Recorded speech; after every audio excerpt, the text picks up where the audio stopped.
ဆိုရင်ကျမတို့ဘောလုံးရော်လေးကိုအတင်စားသုံးရပါပြီ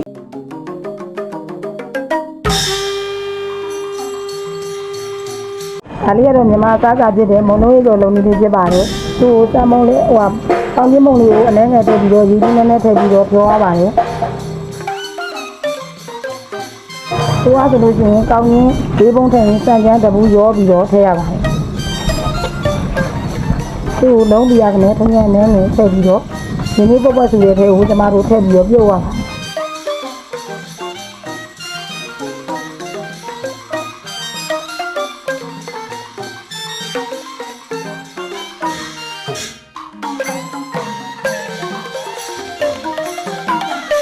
ဟုတ်ကဲ့ကျမတို့ဒီလိုအတင်လုံးမိသားလေးကိုရင်းနှီးပုတ်ပတ်စုတွေကိုထည့်ပြီးတော့ပြုတ်ရပါတယ်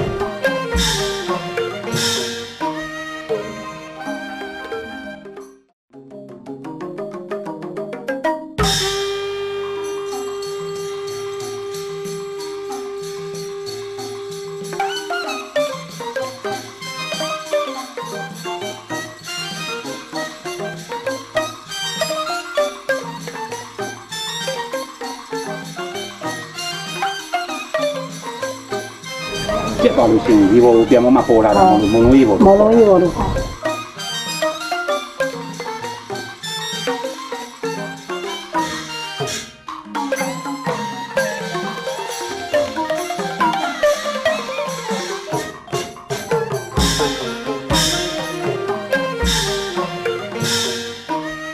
ုဆိုရင်ကျမတို့